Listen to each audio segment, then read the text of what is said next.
Many people have questions if Jesus existed, but it's assumed 15% of the population don't believe Jesus existed at all, but 41% believe Jesus existed but wasn't the Son of God. So today I'll be tackling 4 juicy questions on if Jesus existed.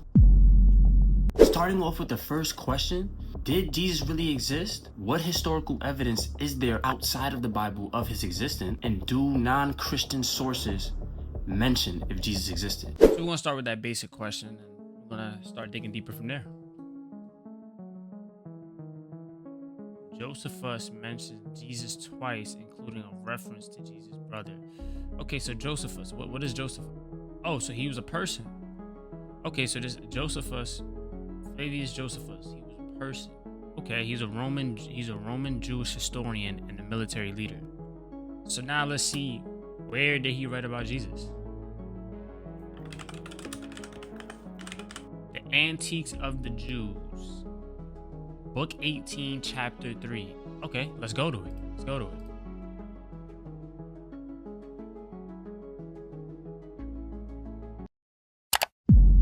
right, let me read this real quick and let's see what is this talking about.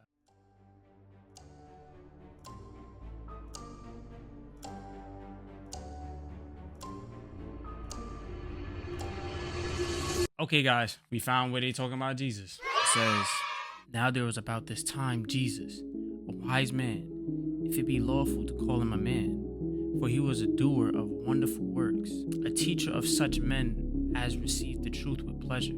He drew over to him both many of the Jews and many of the Gentiles. He was the Christ.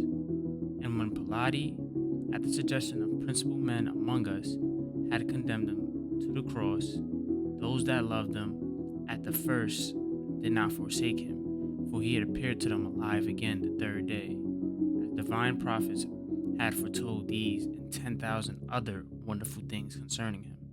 And the tribe of Christians, so named from him, are not extinct at this day. Interesting, right? And yeah. The next question is there any archaeological evidence of Jesus' existence? Have any artifacts or inscriptions been found that prove his existence? And what about locations like Nazareth and Jerusalem? There's no definite physical evidence that Jesus existed, but some inscriptions and other finds have been linked to Jesus. Interesting. Let's take a look at it.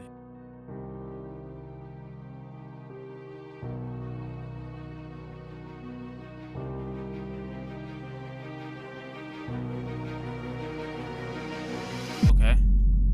So you got the Megiddo mosaic, the Akeptis inscription, and an inscription in the cave near Beth Loya. We're going to look at the Megiddo mosaic. This is an 1800-year-old inscription described as the greatest discovery since the Dead Sea Scrolls. Let's look at this article. So what does it exactly say about Jesus? The Megiddo mosaic, unearthed beneath an Israeli prison floor, is now on display at the Museum of the Bible in Washington, D.C., drawing global attention as the earliest physical proclamation of Jesus Christ. Okay, so where in the Megiddo mosaic did it mention? Yeah, I just saw it mention Jesus. Okay, the inscription reads, the God-loving, I don't know how you say that, has offered the table to God Jesus Christ as memorial. So Jesus was mentioned in a book that was supposedly from 1800 years ago. Interesting. One of the other questions state, are the Gospels a reliable historical source? Were they written by eyewitnesses? And how do they compare to ancient historical documents already? Ooh, okay. So they state that they are historically reliable, though they have some limitations. All right, let's first check out this one because I want to see the manuscript evidence. Okay. Yes, there's evidence that the manuscripts of the Gospels are accurate copies of the original. It says the New Testament documents are about 99.5% textually pure. Based on various kinds of evidence, it's clear that great care was taken to accurately copy the Greek manuscripts. So basically it's stating from the Calvary Chapel. So based on the various kinds of evidence, it is clear that great care was taken to accurately copy the Greek manuscripts. Thus, we can be confident that the text of the New Testament, as it stands today, is essentially the same text that was originally written by the authors of Scripture.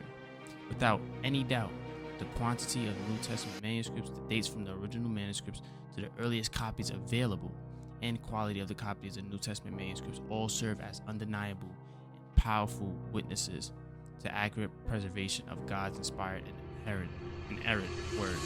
I guess we're just gonna rock with that, and then let's go into the next question. All right, so we're gonna choose one more to place. Okay, so all right, we're gonna do this one. The places described in the Gospels match up with what is known about the first century of Israel. So let's check that out. Are places described in the Gospels matched up with what is known? All right. Don Stewart, he wrote about it. Who's Don Stewart? Let's check who this guy is. Okay, Don Stewart is an internationally recognized Christian apologist.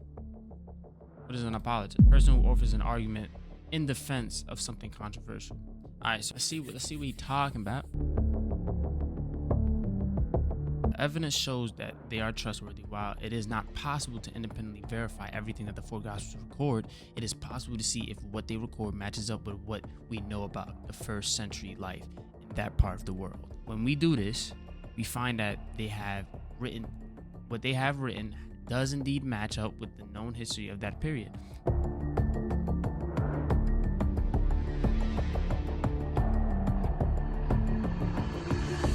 Once we are dealing with genuine history, we know that Herod the Tetrarch existed because of writings of the first century Jewish historian Flavius Joseph, as well as coins that were minted that have inscribed the words Herod the Tetrarch.